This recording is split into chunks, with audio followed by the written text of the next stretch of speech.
Welcome to Brightly, You Radiant Being, the show that wildly recognizes, encourages, and invests in the radiance we all carry so you can shine your brightest. Each episode, we share soul driven advice and topics to help you live more brightly in mind, body, and spirit. Through sharing our experiences, friendship, and passions, we hope to impact you to step more brightly into yourself, inch by inch.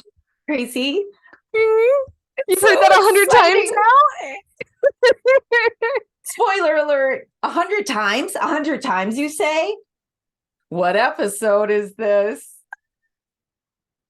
100. 100. It's our 2-year anniversary and our 100th episode. We're in the triple digits. It's amazing. 100. It's just, when I saw that today, I was just like, because Tracy sent me the little, yeah, and then it's got the description of the title and then 100, and I was like, oh, look at that. It's just so exciting. I mean, I'm weird about milestones. Like, I'm like, why is the 5th year so great and the 4th we didn't celebrate, right? Or like, why is 100 great and 99 isn't? But like, seeing it lead up, like it's been a count up for us, right? Yes, like, so because we number everything for number of episodes. We don't do season 2, episode 3. No, that was episode like 55. Like, I want credit for how many we've done, because I would have done this without you. Like, I would still be in planning mode right now. And I would have stopped and started 17 podcasts. It's funny you say that, because in a way we have too. But we've been really intentional about it. Oh, right.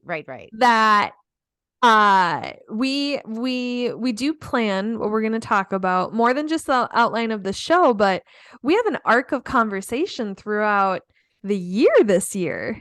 We do have an arc of conversation. We took a journey this year, and we haven't been telling anybody that we've been on this journey, have we? I don't think we've said anything. I don't think we've alluded. Hinted a little bit here and there, okay, but I don't think we've just come out and said it. Yeah. So in season 1, we just like brain dumped what our interests are and what we want to talk to each other about. Mm-hmm. And then we, charted the first 6 months of episodes by just like, from that list, what flowed, what would have a natural flow, what would lead into each other. And then at the summer solstice, we kind of went back to the original list, took stuff out, added stuff in. But again, it was a flow, right? Like, so there's an arc of conversation and intention, but they're really, we didn't determine our themes till after, when we looked back. And I think we used you're right. words too. We did. Yeah. So when we were thinking about like, how do we come up with episodes for season 2 for all of 2022? How do we want to do it? And you were getting really into tarot last year. But that also, as much as we're both into that, into the spiritual side, that isn't what our show's about necessarily, right? We used to, in season 1, we ended every episode with a tarot card pull. Now we do that separately on social media, and it's super fun to see you relate the show to your pulls. So that's on Instagram stories if you want to check that out. But so this year we took the major arcana, which are those cards are the big deal in tarot. Yes, they are the major themes of your life. They're the first 22 cards of the tarot. And they start with 0 and lead up to 22. So, and not only are they the major themes of your life, but the 0 card is the Fool. And the Fool is on a journey to get to the world, or card 22. And then, as Zen Intuitive Tarot says on YouTube recently, and then the cycle resets. So the Fool takes this journey through the major arcana to the world to achieve something in a cycle. So we treated this year as our own cycle with the Fool. And for each card, we just, as a creative exercise, like, what themes in our life or what themes in the world would relate to this that we would want to talk about. And we did that separately. We sort of like, we just looked at the list, like the Fool, and what does that bring to mind? And I think, like, right off the top of my head, I feel like beginner brain was one of the Fool things. So we would come up with 1 to 4 to 6 different episodes per card. And that's why we've gotten through all the way to 100 with just 22 cards. So this is the world. So it was our last one, but this is our last show, if you haven't picked up on it, of 2022 of season 2, episode 100. And I kind of viewed the entire time like this fool's journey, the world, not as an ending, but like a walking towards fulfillment. That, nice. you know, we kept these themes for each of the major arcana pretty broad and easily applicable to many types of life, many areas of life. So not a specific cycle, but if you go back through, like you could totally pick a project or a theme or an area of your life and re-listen to the show and kind of think of it through that way. Cause it is a cycle. It's very much a cycle that before you get to like that fulfillment, you go through that period of reflection and judgment of yourself, right? And that's so funny because literally we had judgment or managing judgment as 97, direction as 98, and then timeline as 99. So you go through that judgment and reflection. And so did our episodes. Exactly. And so for this episode, I was thinking of the world, not as a place, not as like Earth or we're all on the world or in the world, right? But as in like me, my world, or you in your world. And that the fool's journey has really been like a journey to self. And that's a cycle, I think, as you demonstrated in our last episode, timeline, you go through time and time again through ages and decades and periods of your life, day to day, even you might go through that full cycle, right? Yeah. And so it was last year, this time, maybe even a little bit earlier, when we were talking about doing this, right? And brainstorming our list of ideas per card. And I had a note in my notes app on my phone that just said Mosaic of Life. And I was like, I don't remember writing that, but how beautiful. Yes, that shall be my episode. I will come up with it in a year's time. I will revisit you in 365 days. I need not be more creative now. That is just the episode. And so last week ago, when I started I was like, what did that come from? Did I steal it? Like, it's gorgeous, but what did you have in mind? And how does it relate to the end of the tarot? And so I was like, knowing me, I probably heard it on TikTok. And sure enough, I don't remember it being a trend. When I Googled Mosaic of Life TikTok, a whole bunch of articles and TikToks came up. It was a trend in 2021, fall of 2021. I think I only saw one on it, and that I just jotted down the note of what a beautiful concept. But so, okay, let's go back a little bit before we go into the trend. So what is a mosaic? So according to like a definition or a grouping of definitions, it's kind of like a grouping of smaller things formed into an image. So typically like ceramic tile or glass is, the more common medium. But this one site said it's a decoration of a surface with designs made up of closely set, usually variously colored small pieces of material such as stone, mineral, glass, tile, or shell that the artist arranges into an image or to the art. So the TikTok trend was a way to reflect on the experiences and people that have shaped our lives and made us. And that we're kind of like the mosaic of our life. So last episode 99 timeline, was like a very concrete physical representation timeline. Where was I at a point in time? What was the theme of my life? This is kind of taking a step back and being like, who were the people, places, and things that made me and molded me and shaped me, either at that point in time, overall. And it's usually pretty intentional, right? Like the sum, what do I always say? The sum is greater than the whole of its parts, right? The whole is greater than the sum of its parts. Thank you. We got there. But so this is more kind of like, in your day-to-day life, you do something and it makes you think of someone because you do it because they did it, or you do it because they did it for you, or somebody inspired you, or a character or something like that. Like it's not being influenced. So for example, I try not to use the word ma'am in English and definitely not in French. I had a French teacher who demanded in French and English to be called Mademoiselle, because why did she, as a single woman, have to reach a certain arbitrary age she didn't tell anybody and somebody picked for her randomly, when she went from the gorgeous Mademoiselle to Madame? Because she's not married. Why can't she be a Miss forever, right? Why can't she be Mademoiselle? And so, she was well into her 60s, nearing retirement, and she was Mademoiselle Collins. And so I make it a point to call women Miss because I remember when I started getting called ma'am, and it does kind of sting a little bit. I mean, there's a lot to unpack there. It. Right? I literally hate it when people call me ma'am. It's not that big of a deal now, but I too remember the first time being called ma'am. And at that point in my 30s, I was like, how dare you? And whenever I get the opportunity to be like, excuse me, Miss, I picture Miss Collins. I picture Mademoiselle Collins. I love that. Anytime I ask someone if I may go to the restroom, I think of my 5th grade sub, she was our sub for like 4 months because my 5th grade teacher broke her back. So we had an extended sub from the South, and she taught us manners.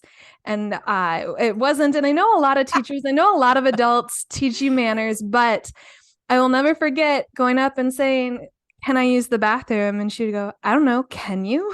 Yes. Yes. And so whenever I use or hear may I think of her. Like I was like 9-10 years old. And like, I feel like that's a little piece of her that I broke off and like added to the puzzle piece, the mosaic of me. I love it. Like, it when you do it, right? So it's not just like, yes. What is it? Regina George, did this. And so then I did this from Mean Girls, right? Like it's not that necessarily, unless you want it to be. I have my middle school best friend, haven't talked to her in decades. I still, whenever I use the phrase, it's funny because it's true that she said it all the time, and I say it, not like, I know lots of people say it, but I was like, that's Kristen's, like that was Kristen saying, and I took it up as like I miss Kristen, and this is like such a representation of her and her humor and her to me. Yes.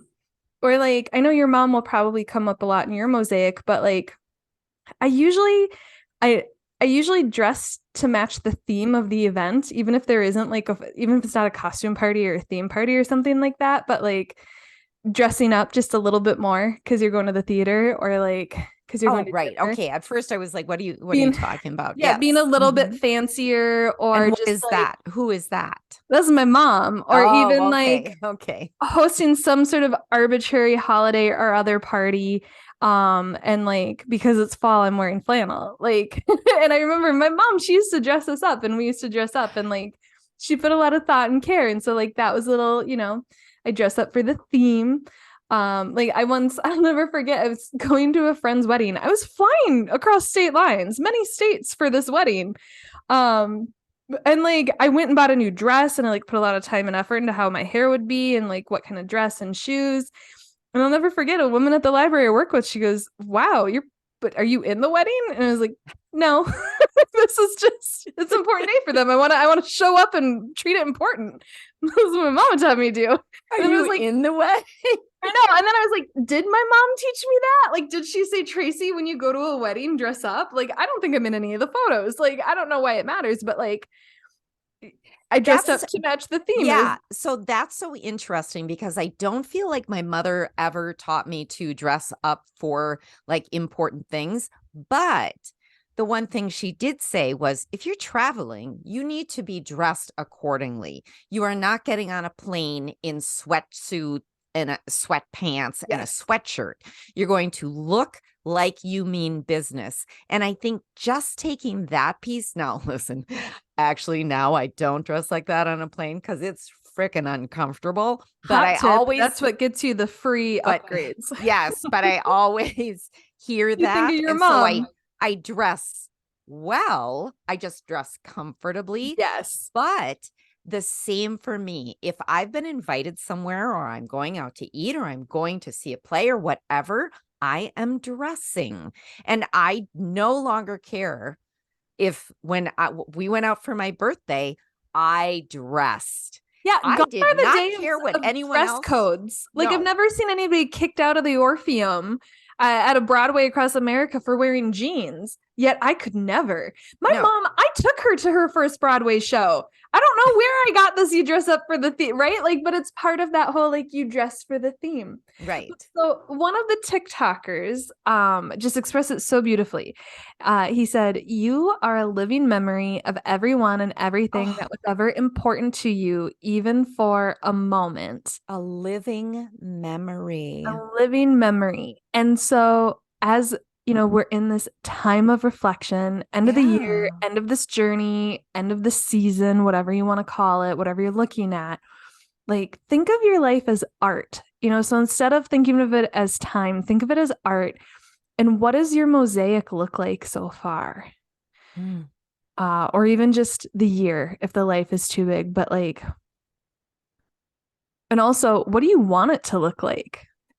Wow. Now that, I mean, both of those instances are super powerful, or could be powerful, because when I was thinking of that, like, what does it look like? All kinds of, well, the one song, there's a country song that came into my head.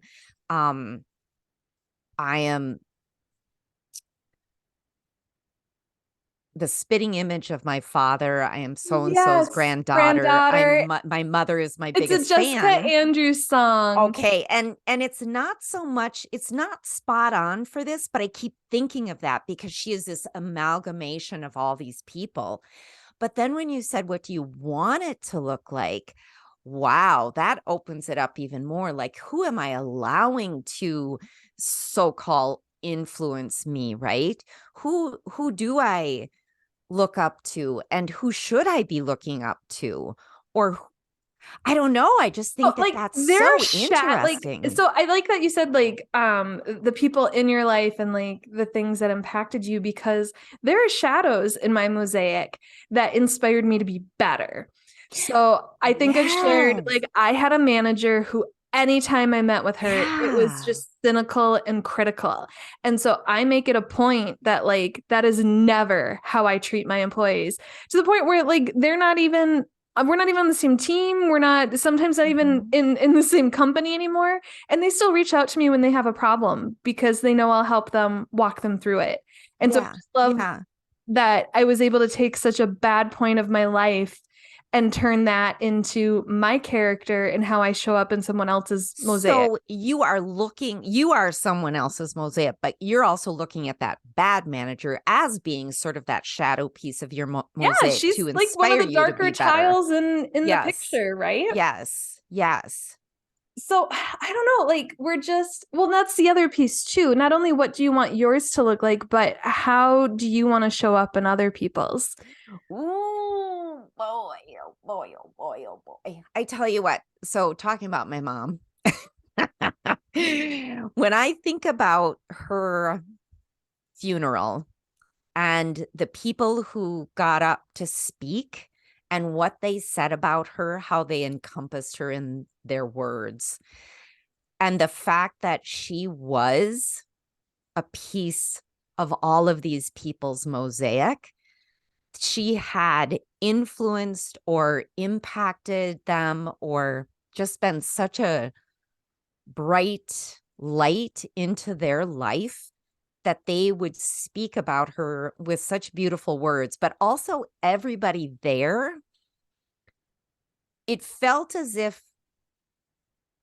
she, now when you say you're a living memory of that person, I feel like every single person there got a piece of her and was a piece of a living memory of her. Mm-hmm. And that is absolutely powerful, because now I think about her, she's walking around right now as a piece Right? of Like someone. it's like the brighter, more positive like side of a Horcrux, right? Like instead of Yeah. breaking yourself into pieces so that you never die, it's allowing yourself to be like copied and imprinted into other Yes. people's, so that just what you most stood for lives on. You know, and I can remember towards the end, she was actually getting very upset because she didn't have a legacy. And I kept saying to her, you absolutely are leaving a legacy. You are the legacy. You I mean, we could have left retitle this us. podcast as her legacy. Like, So literally, that's what I see. Her legacy is that in everyone, pieces of her in everyone. Yeah. So that, thank you for that, because I don't think I thought of it in those terms, that she is alive in so many people. oh, absolutely. Like, and even more so than your family. Like, I used to, a lot of my relationships have been cyclical. Like, the only people who have really been in my life for long periods of time, I am blood related to. And then I do have one of my friends, Rosie, who I send her this tidbit every time it comes up in an article or something. But like, it's something like, once someone's been in your life for 7 years, like, you can't get rid of them. And I'm like, sorry, you're stuck with me. Like, we hit the 8-year mark. We're in it. It's like we're blood related at this point. But it really, you know, I used to loathe the phrase reason, season, or lifetime, because it to me, it like kind of cheapened a relationship and put a finality to it. Oh, okay. And then as I started like cycling through friendships a lot more faster, as I left careers or colleges or people got married, and just like a lot more of those seasons were changing for other people or for me, I kind of came to embrace it.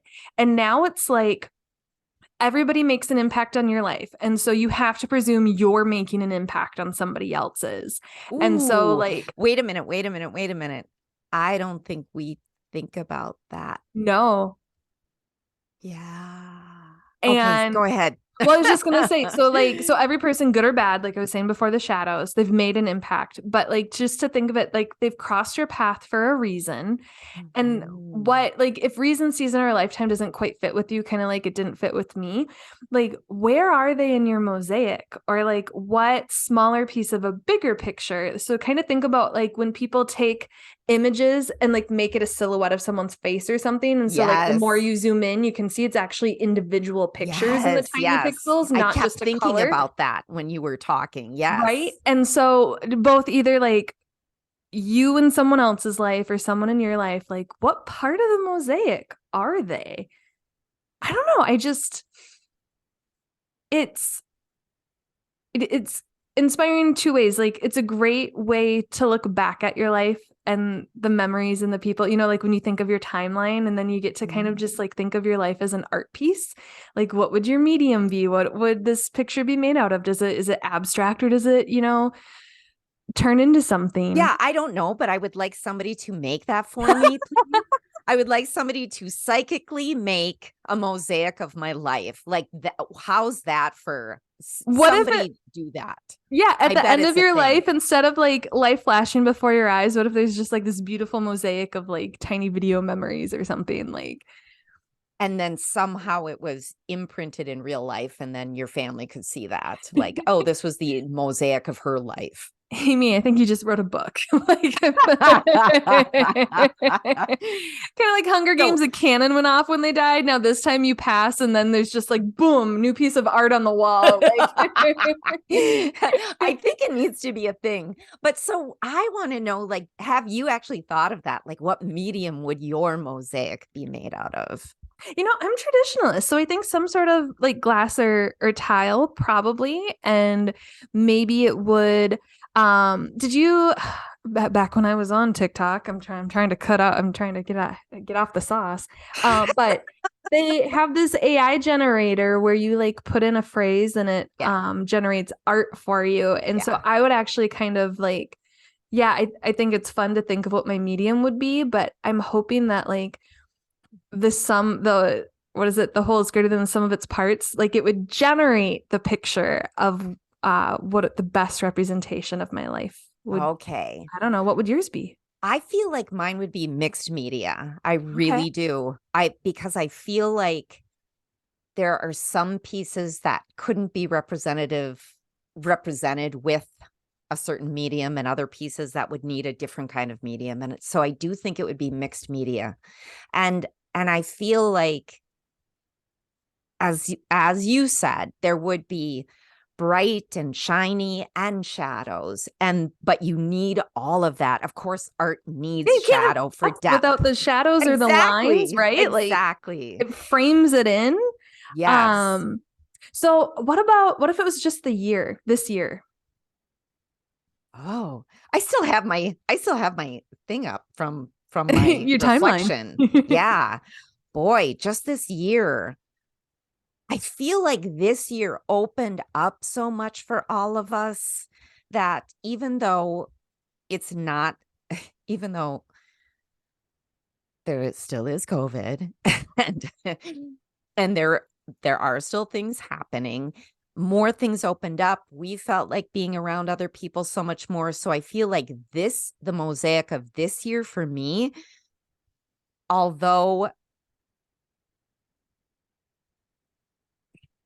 wow, that's a tough one. Right? Like super bright, but there were so many deaths and goodbyes. That was going to be my next question. And this was going to be, is there anything you think would be missing from the picture? And so it sounds like people, right? Like, yes, but are they missing from the picture because they died, or are they just they just look different? So I'm not sure. That's a good question. I mean, like for me, I know everyone. My mom is like I constantly talk about her. But people love her. But when I think of my mom, what she represents, it didn't change when she died. I love that. So it's still the same to me. So then just what about looking at your picture in general, or thinking about your picture for the year? Do you think it is missing anything? Is there stuff that maybe next year you want to make sure you paint that in or get that in? A completely finished manuscript. Yes, I know it's finished. I know I finished it. I realize that, everyone, but it's lacking. And so I think there are some dreams that I still have that I want to accomplish. But as far as my life, I don't feel like anything is missing. Oh, that's so interesting and refreshing, because like this time of year, so many people are split on resolutions and how like the Gregorian calendar makes no sense compared to all the different cycles and the stars and anything else. It's very much made up. Should be 13 months, people. And based on the moon and the sun. But like when you think of the mosaic of your life, right? Like in theory, there's still time to add to your mosaic. You know, this isn't like resolutions, I feel like, or this time of year is just a good reminder of that if it's gotten away from you. And so I don't know. That's why I kind of liked thinking about the mosaic of my life, because I'm at a very different life stage than you.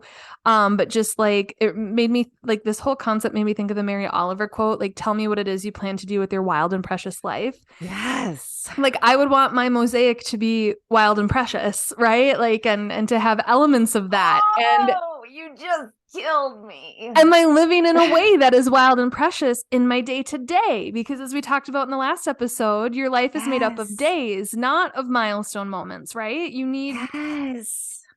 So I don't know, when I think to like the character piece and the like character traits or habits you acquire from other people or that other people acquire from you, like, have you thought about designing your character for next year? Might be a more granular piece than like designing your mosaic for next year.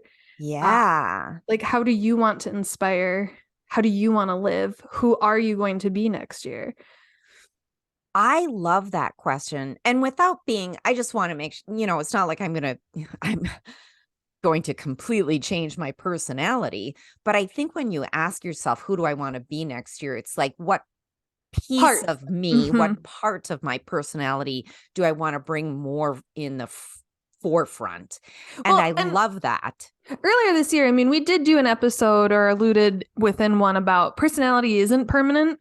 Yeah. When I say like design your character, don't pretend to be something you're not or don't want to be, right? I think for my birthday last year, one of my goals was to be Lara Croft. And somebody asked me recently, because I was complaining about some tasks I still have not yet accomplished and have a very real looming deadline in addition to the end of the year around it. And they're like, well, what would you rather be doing? Would that inspire you? I was like, I'd rather be searching for Atlantis. Like, I really, like, nothing I've done in my life has led me to be able to do that. So we need to focus on the day-to-day right now. Maybe in the future, when I can design my character later, like, I will be the Lara Croft of my time. But like, who do I want to be right now? How do I want to show up in the world? Do my hobbies reflect that? Do the ways I spend my time reflect that? Does where I work reflect those values? The people I hang out with, how I show up in the world. That's what designing your character means. I love that. And I think even just designing what you wish your mosaic would look like can lead to that as well. I think that all of these questions, what are you going to do with your one wild and precious life? Or I know the quote, but I probably wrecked it right there. But I think the other thing to remember is that no matter what your life feels like to you, doesn't mean it's still not wild and precious. I just noticed your lights in the background, and I have to say, so there are stars and then little twinkly lights. It's magical, and I want that a part of my mosaic as well. That's one of the things I do. I spend a lot of time in my house, and one of the ways I can make my time spent in my home wild and precious is the ambiance and the mood and the lighting. Like, that can be a part of your character. I had my neighbor recently called me out because these went up November 1st at like 1 a.m. that the Halloween ended and they went up. And he was like, oh man, Halloween, we hardly knew ye, like no turkeys on strings, like what's going on? And I was like, oh, there's no religious affiliation with these lights. These are daylight savings lights. They are to commiserate the lack of light. They make Tracy happy lights. They're not coming down after Christmas. They will come down around the spring equinox when we start seeing daylight again. And that is, and his response, how it relates back to this was, in all caps, he texted me back like within seconds, if anyone else had said that, I would have called BS. He goes, but I completely believe that you believe that, and that's your reasoning why you did it. I was like, yeah, that's why they're stars. It's, like they make me happy, and that's part of my character for this year and next year is I want to be happy. So yes, I love that this visual representation of you wanting to be happy is that this makes you happy. But so I love it that that's part of what you deemed as part of your character, right? And so I think that next year, I want to be more, I too want to be happy, but I feel like I pretty much have that. I got that one. I want to be focused or more focused. And I want to have clarity. And so my character is going to be not that I want to have focus, that I am a focused person. I have clarity. I am clear on things and wildly happy and can have fun at the drop of a hat. So that's the thing. Like, some people do really well with a blank slate, a blank canvas. Some people do really well. Like, my sister can do amazing art just with negative space, just with black on white canvas, right? That's not a strength of mine. I need a bit of a plan. I need a framework. I need a reminder because I forget. I get distracted. And then I'm 5 years down the road being like, why aren't I Lara Croft? That was a goal I had in life. My Barbie's bungee jumped. Why am I sitting in an office right now? And so it's those little things that, when a life is made up of days are also the quickest thing to get away from you if you're not intentional with it. And so if you think in advance about what you want your mosaic to represent, you can help guide that and at least like through mindful, intentional planning. Like, maybe you don't have to like specifically identify the exact individual that's going to be in your life. That's kind of creepy, right? But like, if you're like, oh, I'm going to stop hanging out with XYZ and I'm going to hang out in places where these types of people hang out, before you know it, your mosaic is going to represent that. But if you don't say that, it's going to be really easy just to stay exactly where you are. And then that scene won't be in your mosaic. And also, I love the word intentional. And so I am no longer a focus person. I am an intentional person. I love it. I didn't want to end in like a heaviness to this time of year because so many people do take it very seriously and are like achieve. But if you want your life to be a certain way, have a certain feeling, I used to have to, part of my job was to read obituaries of former employees and help draft letters to their family about their accomplishments and how much we loved and appreciated them. Mm-hmm. And as cryptic as it seems, it was a favorite part of my job because our former employees were one hell of a woman, right? Like amazing obituaries, amazing stories. And I found it really inspiring to me to be like, go live an amazing life, right? And so that's what, when we talk about like, step into yourself inch by inch and to be your best and brightest, like just live an amazing life. That's being the best and brightest, right? Like, and it's also having the best and brightest mosaic that you possibly can, and to be the best and brightest in other people's mosaic as well. I love that. Thank you so much for this conversation. I didn't know that it would be this heartfelt and that my mother would come up so much, but thank you for that. If this episode spoke to your soul like it spoke to mine, surprise, share it with a friend. And if you have time, give us some love on your preferred platform with a rate, review, and subscribe. You can also reach out to us via Instagram and YouTube under The Brightly Podcast or via email at brightlypodcast@gmail.com. With that, we hope you have a bright and beautiful life. Thank you for joining us in season 2, and we will see you in season 3. Wonderful. Bye.